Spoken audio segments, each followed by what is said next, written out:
It's your last chance to catch one of Chicago's most magical shows. I'm talking about Teatro Zinzanni. They're closing its current show January 31st, so don't miss it before it's gone. Trust me, it's more than just dinner and a show. It's comedy, music, acrobatics, it's cirque, all under an intimate tent atop the Cambria Hotel in the Loop. And if you want to be a part of the show, get you some tickets up close.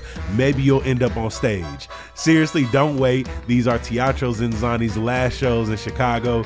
Get your tickets at zinzanni.com/Chicago. One of my favorite times of the year is almost back, Chicago Theater Week. Enjoy value price tickets to an array of productions from February 5th through the 15th. For $30, $15, and in some cases even less, you can enjoy great shows across Chicago's dynamic theater scene. Productions range from comedies and dramas to musical and improv shows, so trust me, there is something for everyone. Brought to you by the League of Chicago Theaters in partnership with Choose Chicago, Chicago Theater Week has been bringing audiences together for 14 years. Visit chicagotheaterweek.com for more information on shows and to buy your tickets today.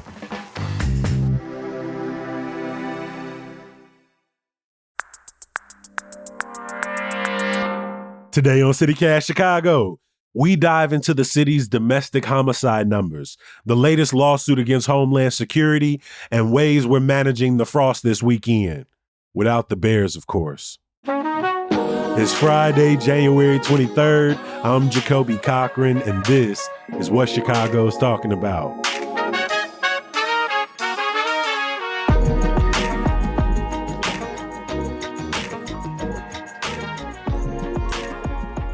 We've got two amazing guests in the building with us, including Block Club Chicago's Mina Bloom. Welcome back, my friend. Thank you so much for having me. Always a pleasure. We've also got Borderless Magazine's Katrina Pham in the building. Always a good time, my friend. Good morning, Jacoby. Before we jump into looking back on some big stories from across Chicago this week, we are all sort of bearing down, expecting sub-zero weather this weekend. I'm hoping it is not as bad as is being predicted. But I wanted to know, what is something you all are going to be doing as you are hunkered down, hopefully in the crib, keeping warm? Mina, what is something you are planning to do for yourself and your family? Oh man, Jacoby, this time of year is so rough. My family just had a very long sickness experience, and we're on the mend, but we're so sick of being at home. And so I think, like, because my daughter is feeling better, we'll probably spend a lot of time at the library. We love to go to the library and just like read there, pick out a bunch of new books. She likes to run around and play on the stairs. So as pathetic as that may sound, I think that's what we'll do. No, but that's a good reminder that during this cold snap, this low polar vortex, the Chicago Public Library is one of those public resources that people can use as a warming center, a place to potentially get out of their house, connect with their community members. And so many of the libraries that I have visited over the last couple of months have so many resources for people, whether it's your branch may have a clothing drive going on or a food table that people can just come and pick up, canned goods or produce from. And so, make sure you're tapped in with your local branch. Katrina, what is something you are going to be doing this weekend? And let me just say that I don't think that's pathetic, because you are brave for going outside in the first place. When you said you were going to be going to the library, I was like, okay. Because I'm just going to be staying home. I feel like my boyfriend and I have been in a big board games mood recently. So we've been playing a lot of board games, like just 1v1 fighting each other on Catan Catan's 3 or 4 players, so we usually have someone come over, but we've been doing a lot of that kind of thing because I feel like, I don't know, like it just feels cozy, and somehow the time passes quickly, like it's already 2 or 3 in the morning, and we've been spamming these board games because I'm competitive. I want to win, and if I lose, we're running it back. We're playing until I win. What is the other go-to games? Is it like Connect 4, talking about Battleship, like... It's kind of nerdy. I don't know if you guys have heard of this game. It's called Here to Slay. And there's different classes of people, and they're not people, but there's different classes, and each class has a little animal associated with it, and these animals have different powers. So there's wizards, there's necromancers, there's druids, all of these fun little cute things, and all of the pictures on all the cards are so cute. But this game is intense because you can, attack other people. Basically, you have to decide whether you want to make your party bigger or if you want to start messing with everyone else in the game. So it can get intense. I started playing D&D last year, so I recognize some of the terms you was using there. So we on the same page. Yes, we're on a D&D campaign too, so that takes up a lot of our time. I do have to go out for an event early Saturday morning, but after that, I'm in the house, probably making banana bread. And I have a puzzle that I've wanted to start for months that's just been staring at me. And every time I look at it, I feel like I'm being judged by the box. And so I may finally knock that out because, I don't have any Bears magic to lean into this week. So I got to create a little bit more of my own. And so either a puzzle or I'm going to break out my paint set. But we got to do the banana bread because them bananas is on the counter ready to, they say you got to bake or get off the pot, my boy. And so I think behind Taylor's guidance, that's what we're going to be doing this weekend. Every single week, we love to bring in these amazing voices from across the city to talk about some of the biggest stories happening in and around our city. We also like to shine some light on some stories that maybe weren't on the front pages. But Mina, I want to start with you. Coming into this new year, officials have touted decades low numbers in the city's overall homicides and violent crimes. But your recent investigation highlights that these dips are not shared equally when you dive into the numbers. You have been following Chicago's domestic homicide numbers. And Mina, what have you learned? We have seen a significant drop in overall violent crime last year. Overall homicides, robberies, carjackings, all down significantly. But one of the few areas of violent crime that did not drop was domestic homicides. And so I dug into this some more and found that domestic homicides were up 15% last year over the previous year, and that's according to the city's violence reduction dashboard. And domestic fatal shootings alone spiked by more than 50%, which was the highest single-year increase since 2020. These are troubling figures for advocates, experts, city officials, and I can talk a little bit more about what's going on here. No, please, because what are some of the various factors that are leading to this surge? So you guys might recall that at the height of the pandemic, domestic violence was extremely high in Chicago, other cities, other places across the country. Unfortunately, joblessness was very high, food insecurity was very high. And so all of these economic stressors. In addition to the stay-at-home orders that, in a lot of cases locked people in their house or in their neighborhood with their abusers. Exactly. And I was going to get to that, so there were the lockdowns as well, where people were basically trapped at home with their abusive partners. And so you've got the economic stressors that I was referring to earlier. You've got the lockdowns, and so domestic violence very high at the height of the pandemic. And what I've learned is that unfortunately, we're still seeing really high numbers kind of because of the ripple effects from the pandemic. People still don't have jobs. People are still living in poverty. People still are experiencing food insecurity. And if you lose your job, if you can't put food on the table, these are really things that lead to more domestic violence in the home. And what we're seeing is, advocates have told me that, the need for services like counseling and emergency housing, those needs have been very high the last few years. And then you have community service providers that the city relies on very heavily to match survivors of domestic violence with housing and counseling and other services. Those service providers are really struggling to meet that high demand for services. These are community organizations, they're nonprofits. They didn't have big budgets to begin with, but then you throw in the Trump administration and the funding cuts, federal funding cuts, I should say, new funding restrictions that have been, all hurled at them.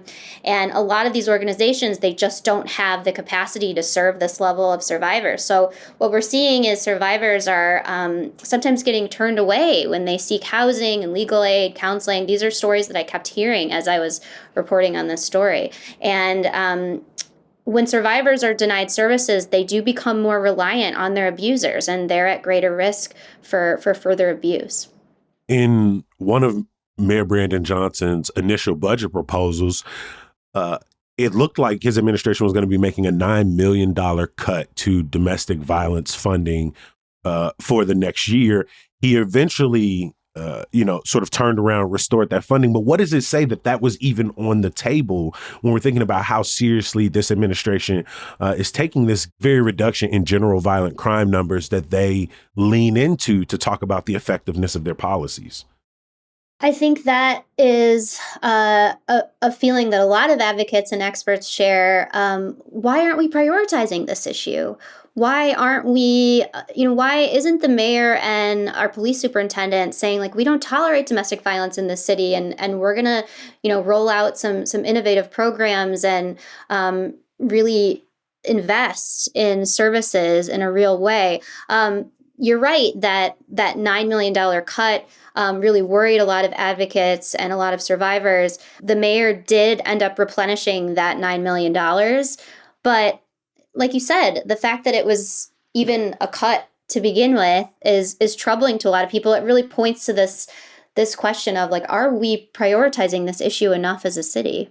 We've talked to advocates who feel like, when they go to talk to police, it's, I damn near have to wait until I'm about to be killed for anyone to take this seriously. And so we know that much needs to be done by way of, reorienting public safety officials, healthcare providers, social safety net workers across our city. To your point, I think the way the mayor needs to be a better champion for not only increasing funding, but just really kind of setting the tone. Exactly. To set the tone on this issue, that this is something that the mayor's office takes very seriously and is going to be working overtime to make sure that the police, that healthcare providers, that people who provide shelter for people who are unhoused, that they're getting the resources they need, because we know it isn't as simple to make sure that these individual organizations have funding or are listened to, especially given, the cultural way we talk about what's happening in someone's home is very much like, that's your business, right? And that sort of ambivalence also caters to this problem. Completely agree. And that's something that I kept hearing over and over, which is that, so much attention has been paid to community violence in Chicago, and understandably so. We've had a community violence problem for many, many years. But we haven't paid that much attention to domestic violence. And I think there are a lot of reasons for that. And one is one that you just hit on, which is that people feel like, because it's in the home, it's not, of concern to, if it's in your neighbor's home, that's not impacting me. And unfortunately, domestic violence has really become an epidemic. And until we start treating it like the real problem that it is, we may continue to see these high numbers. We're going to drop a link in our show notes to Mina's recent investigation. And again, I appreciate how much you've covered this. Thanks for letting me talk about it.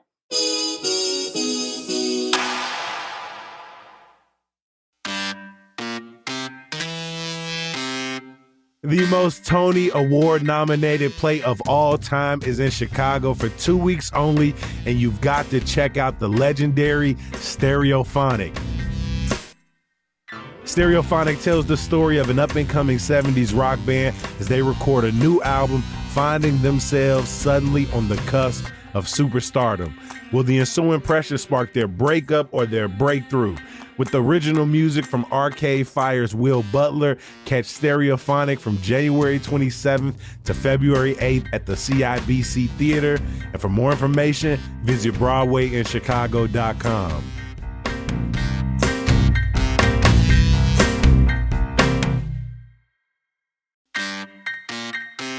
If you're sitting in your crib uncomfortably cold, you might be thinking, I am sick of these old drafty windows.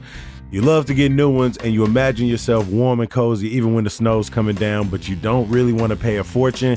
Well, that's where Window Nation comes in. Their prices are always low, but right now, when you buy 4 windows, you get 4 more for free, and you might be able to do your whole house. Plus, you get them with 0 down, 0 monthly payments, and 0 interest for 2 years. And all the windows come with a lifetime warranty, so you know you'll have cozy Chicago winters for years to come.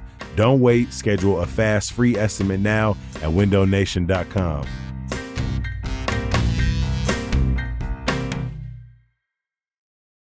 Homeland Security Director Kristi Noem is the subject of many lawsuits at this point across the country as military-style raids take place in cities across America. Chicago, of course, has been dealing with these kidnappings and disappearings for months at this point. And Katrina Noem is back in court in a lawsuit that is being led by the Chicago Headline Club. Can you catch us up here? Just to clarify, Noem is not in Chicago, or to my knowledge, will not be in Chicago, but her attorneys will be tuning in probably virtually to talk more about the case. And this is a case that was brought by the Headline Club, other journalism newsrooms like Block Club Chicago, journalists, protesters, and clergy against DHS and Kristi Noem and the federal government for a lot of what was happening at Broadview ICE facility. And I don't think it's any secret that when agents were here for Operation Midway Blitz, at the height of Operation Midway Blitz last fall, there was a lot happening at Broadview. And, this lawsuit is talking about protesters and journalists who are saying that they were indiscriminately targeted, right? They were tear gassed, that they were shot with pepper bullets, other crowd control measures, right? Despite being peaceful protesters or despite doing their job as journalists under the First Amendment to report on what was happening at Broadview. And so people who were impacted by this brought this lawsuit up against the federal government to try to get some relief for everything that was happening during Operation Midway Blitz. And for a short period of time, they did. Judge Ellis, who is the district judge overseeing the case, she revealed a lot of things in this case. She had a really long written opinion after reviewing over 500 hours of body camera footage that was part of this case. She really called to light a lot of the, what she described as lies, right, by agents, by people like Greg Bavino were saying that protesters were, for instance, throwing rocks at him, which is why he threw tear gas at them in Little Village in October. But Ellis called to light how in his testimony, he's saying initially that that's what happened, but then later is like, oh, I think I was mistaken. And I threw the gas before the rock was thrown. And just all of these discrepancies, right, with what agents are saying happen and what they later say happen, quote unquote, mistakes and things like that. And so this, after reviewing all those things and finding not really any evidence justifying the idea that there's violent protesters or violent rioters that would have justified the use of force and all of this crowd control, Ellis was like, okay, let's try to put a pin in this. So she issued an injunction, which basically required agents to wear body cameras, required other things like that to try to curb the amount of force that agents were using in the Chicago area. It was later put on hold by the circuit court, and now the case is sort of up in the air as, folks from the Headline Club, lawyers from Lovey and Lovey who are representing them decided to try and dismiss the case. The lawyers were saying that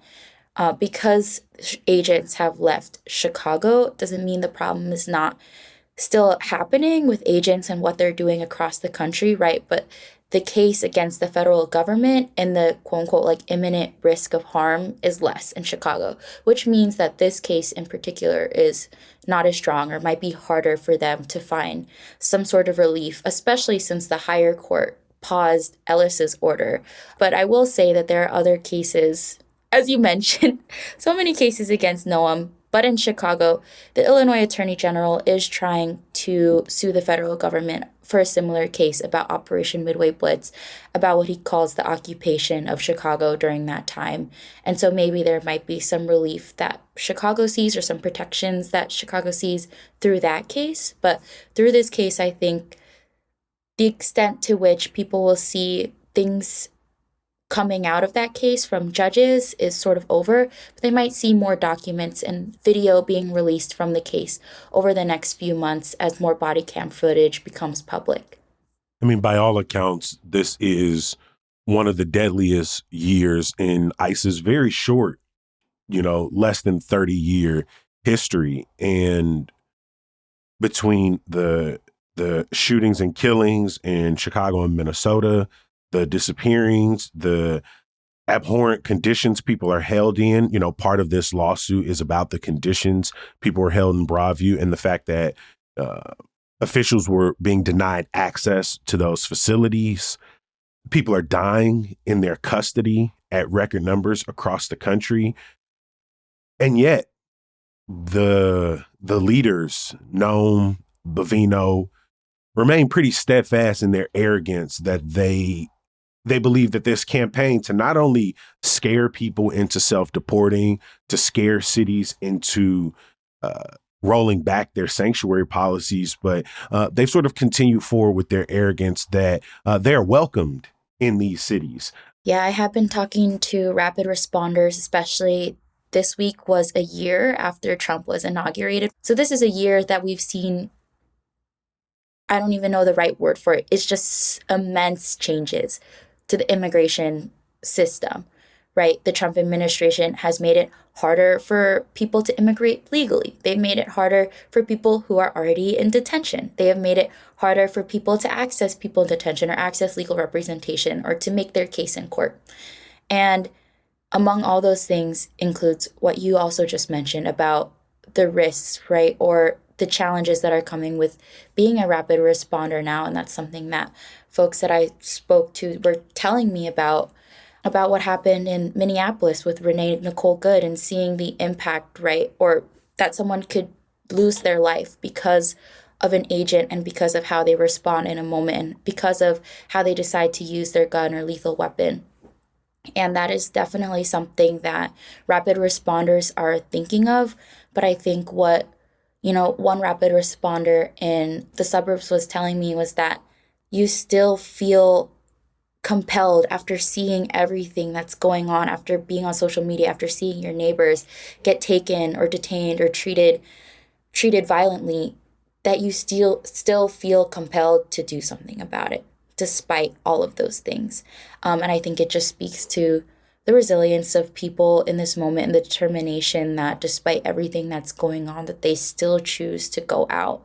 And, Chicago is seeing not the level of activity that Minneapolis is seeing, right? But I think people are getting ready for the potential of Bavino and Border Patrol agents to come back in the spring because that's something they promise. Obviously, we don't know whether or not that will happen, but I think people are still thinking about it, and ICE and immigration agents are still making arrests in the Chicago area just because the visibility of those arrests has decreased, just because you don't see the tear gassing, the pepper spray, pepper bullets, and things like that doesn't mean that the arrests aren't still happening.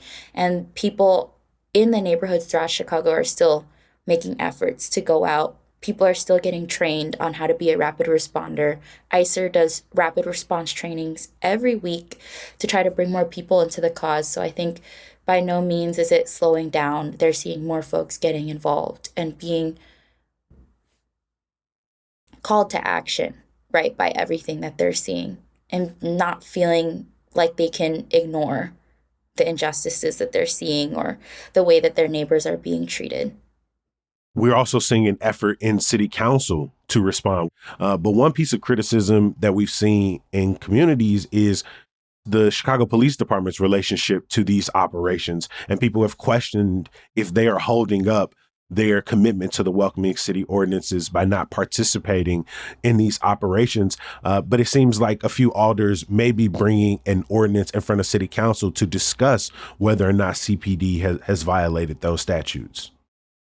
Right. There's going to be an immigration committee meeting next Tuesday where Alderman Vasquez and Alderman Fuentes will introduce some legislation, they say, to try to clarify who's supposed to investigate, right, when CPD may or may not have violated the Welcoming City Ordinance. Because I think when this situation happened in June where there was a mass detention, outside, a mass arrest outside of the ISAP facility, outside of an ICE facility in downtown, it got a lot of coverage and people were like, I see police in the area doing things, not really sure what they're doing. They could be helping ICE.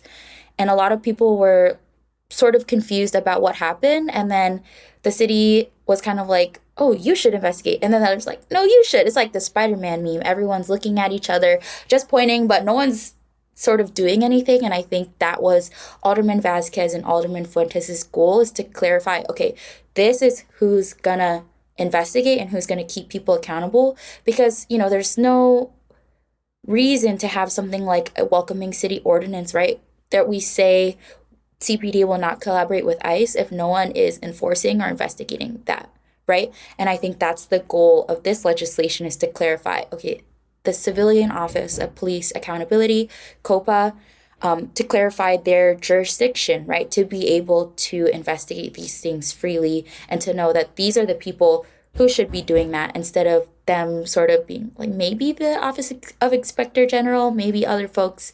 So hopefully this will sort of add to the accountability on a city level, right? About what it looks like to have things like the Welcoming City Ordinance that are supposed to protect immigrant neighbors, right? And making sure that those things aren't just words that we put in our legislation, but things that are carried through on the ground.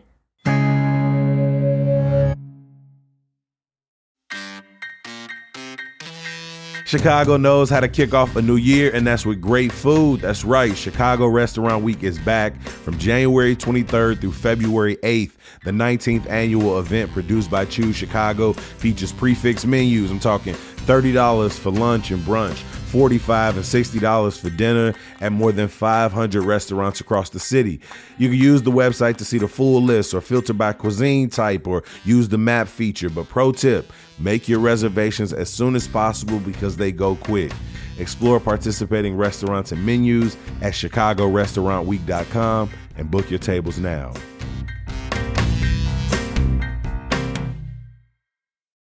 A new analysis came out this week that discussed enrollment levels for Chicago school-age kids in public schools.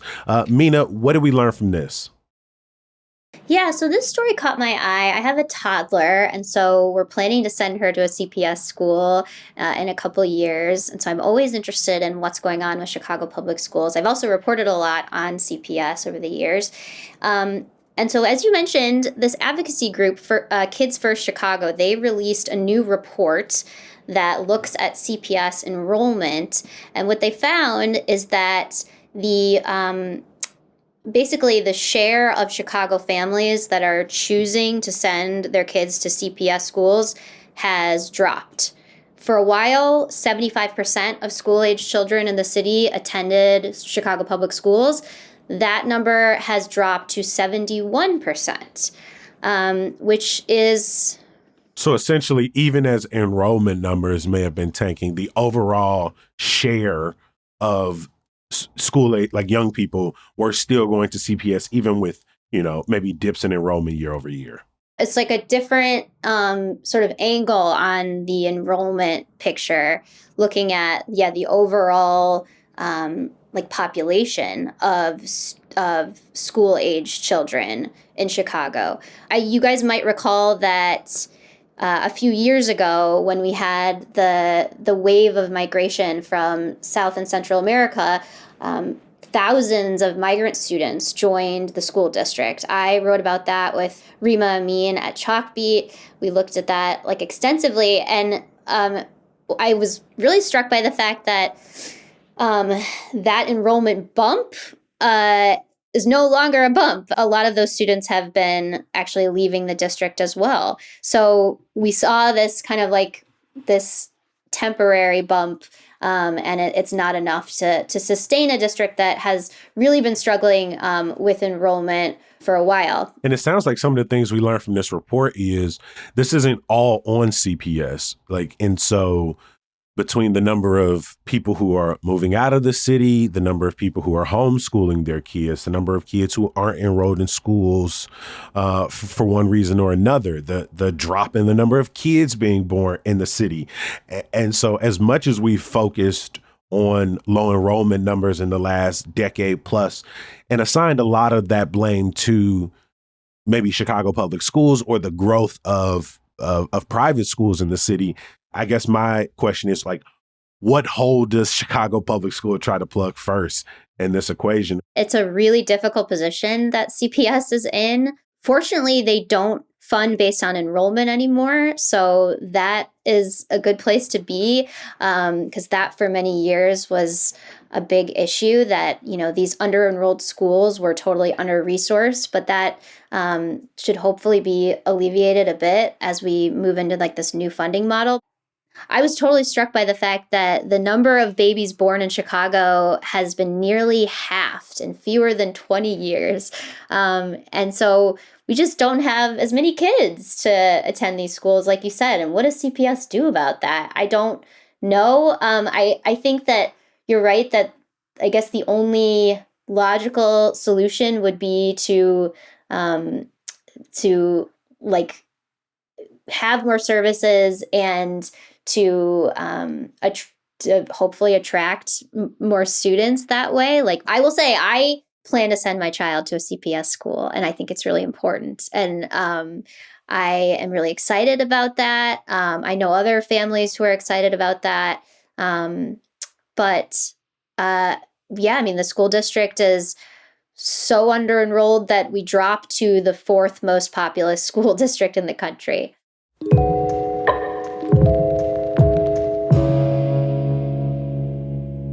Every single episode of CityCast Chicago ends the exact same way, and that is with some good news. Katrina, what is your good news for us today? I went to Ramova Theater for the first time this weekend. My friend recommended. Come on now. Yes, finally.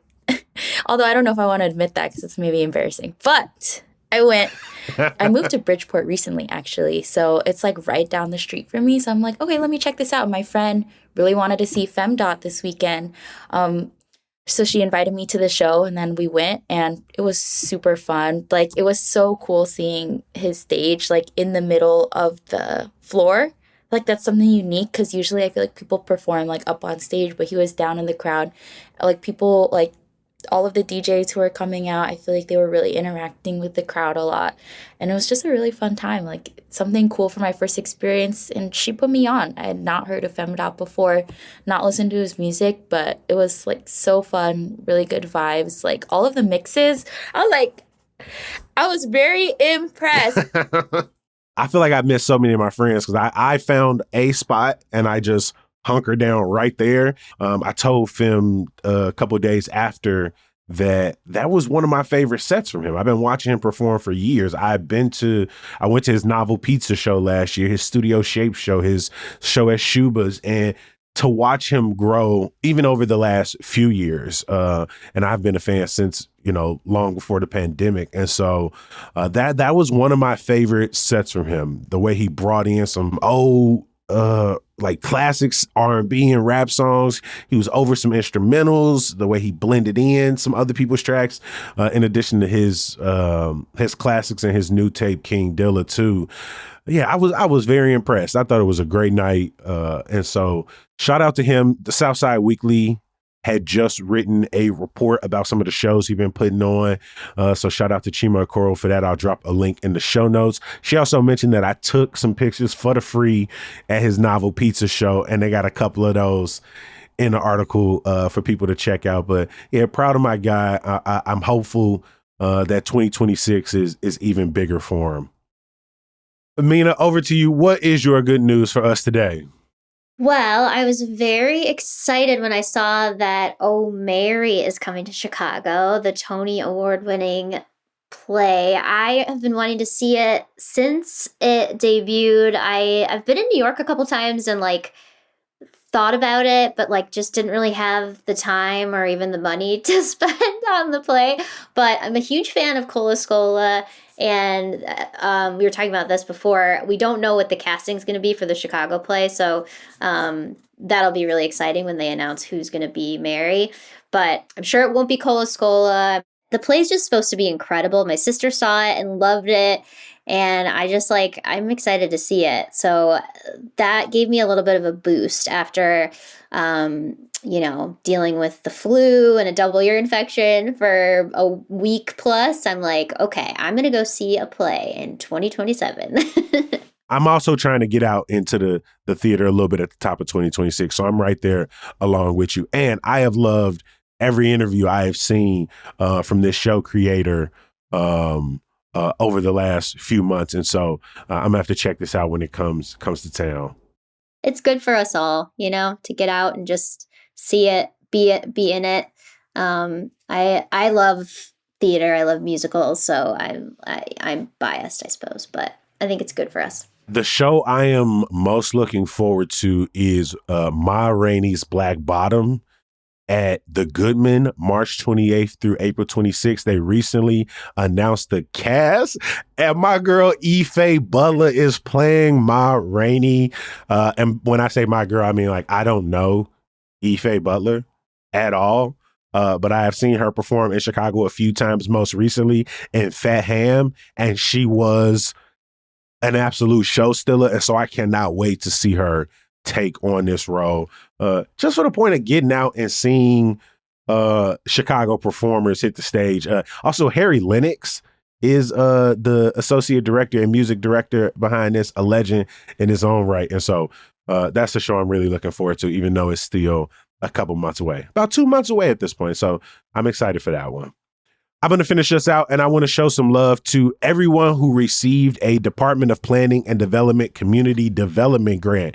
Earlier this month, the mayor's office announced some $33 million in awards.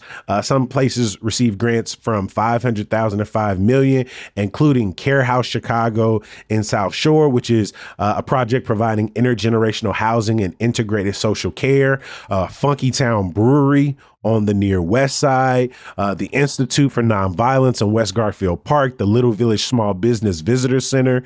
Far down in that list was an announcement for Josephine's Coffee, which is a coffee shop coming from Joe Fresh Goods, who has been on an absolute tear. One of Chicago's most notable fashion designers running right now. Josephine's Coffee got a little bit of a plug. I still don't know when it's opening. Hopefully spring on in Westtown at every now and then, his community outlet. But yeah, that's one of the announcements in that nearly 60 community organizations that received money. So yeah, I'm excited for all of these projects that will be coming into development over the next year. As always, I want to give a huge thank you to our guests. Thank y'all for making time for the podcast. From Borderless Magazine, Katrina Pham, I appreciate you and good luck in your board game weekend. Thank you. I will be the winner. I have been watching Catan strategy videos from the #1 players on YouTube, so I am ready. I love a good YouTube tutorial. And from Block Club Chicago, Mina Bloom, it is always a pleasure, my friend. And I am wishing you and the entire family swift recoveries. Thank you. We're all feeling better, which is great. We're going to hit the library. We're going to make some yummy food. The grandparents are coming to help us take care of the kids. So that's great. And that got the biggest smile of it all. It did. Before we get out of here, I want to give a huge thank you to the entire CityCast Chicago team, including our executive producer, Simone Alicea, our producer, Michelle Navarro, our Hey Chicago newsletter editor, Emmy Mack, our social media manager, Rick Homuth. The music we all love is from Sam Thousand, all the kimonos, and Mark Greenberg from the Mayfair Workshop. We're going to be back bright and early on Monday. Do me a favor and show up bright and early with a friend. I'll talk to y'all soon. Peace.